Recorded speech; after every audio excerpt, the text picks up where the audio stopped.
Hi guys, forgive my frazzled appearance. It is 2:20 in the morning and I am creating this video for you. However, I did just watch my Packers win a football game. It's about stinking time. This has not been a good season. But I digress. Let's talk about some cellular respiration. Woo woo. Okay, let's remember that cellular respiration occurs in all cells, not just animal cells. It's really tempting to think, oh, photosynthesis plants, respiration animals. That's not the way it works. Cellular respiration happens in all cells. Remember, one of the characteristics of life is that organisms can convert energy. It's cellular respiration that's referring to. So all cells. What we're doing with cellular respiration is we're converting glucose into a usable form of energy, ATP. Remember, we said that glucose is like having money in the bank. ATP is like having cash in your hand ready to go. And remember that cellular respiration takes place in the mitochondria. You know, of course, already that the mitochondrion consists of a double membrane. The membrane names are really easy. There's the inner membrane and there's the outer membrane. The inner membrane, remember, zigzags back and forth. Why does the inner membrane zigzag back and forth? Yes, it increases surface area. Now, why do we need increased surface area?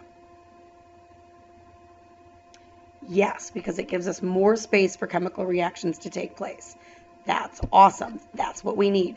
The more chemical reactions we can have taking place, the more energy we can be releasing out of all that glucose that we're taking in. So our overall balanced formula for cellular respiration is that we have one glucose molecule, C6H12O6. We have 6 oxygen molecules.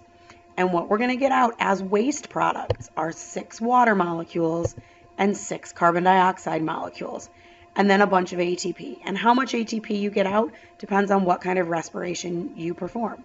What types of respiration? Yes, absolutely. There are types of cellular respiration. So one type of cellular respiration is aerobic respiration. The other type is anaerobic.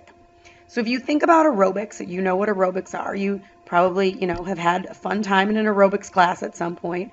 Maybe in KW you had to do aerobic activity. But when you're doing aerobic activity, that means you're breathing hard, right? So aerobic respiration means that you need oxygen.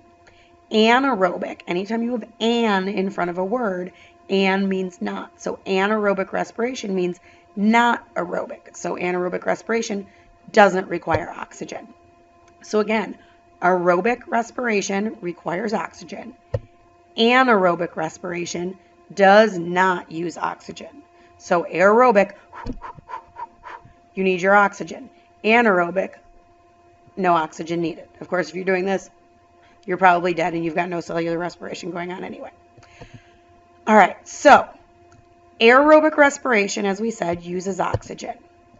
Aerobic respiration can make as many as 38 ATP molecules from just one glucose molecule. That's awesome sauce. One glucose, 38 ATP. That's fantastic. You are really making good use of your glucose molecules if you are getting 38 ATP out of each one of them. Humans, animals, plants, they're going to use aerobic respiration most of the time because you're getting such good bang for your buck, for lack of a better phrase, for your 38 ATP out of one glucose molecule. So aerobic respiration, definitely the way to go if you've got the oxygen around. But cellular respiration can also be anaerobic. Anaerobic respiration does not use oxygen. Anaerobic respiration only makes 2 ATP. Okay?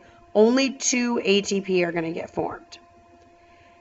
Primarily, anaerobic respiration is going to get done by bacteria, but other organisms, including you, can do it sometimes too, because the fact of the matter is, if you can only get 2 ATP and your choice is 2 ATP or 0 ATP, you're at least going to go for 2 ATP.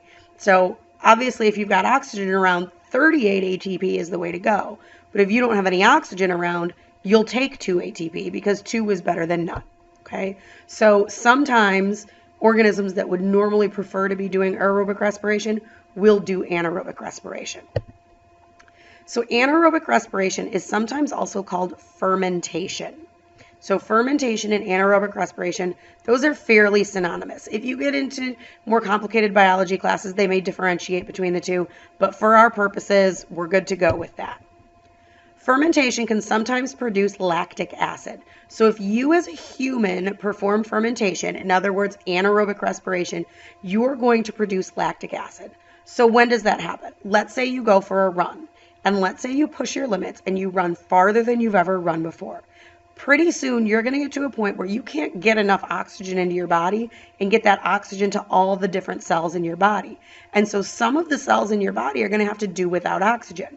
But you're still running, so they still need ATP, so they're going to go through anaerobic respiration, they're going to go through that fermentation, and they're going to produce lactic acid. That lactic acid is going to build up, and you're going to feel a cramp. So cramps come about because of that lactic acid buildup. So when you stop because you have that stitch in your side, that's lactic acid buildup. If you can massage it and get that lactic acid to go away, or if you just stop for a minute and let your bloodstream clear out that lactic acid, you're going to be good to go. The other thing that can happen with fermentation, and this does not happen in humans, but this can happen with various yeast and bacteria, is that there can be alcoholic fermentation. And alcoholic fermentation produces, shocker, alcohol. This is where we get things like wine and beer, because alcoholic fermentation produces that alcohol. Actually, bread also comes about because of alcoholic fermentation. It's just that when we bake the bread, all of the alcohol burns off.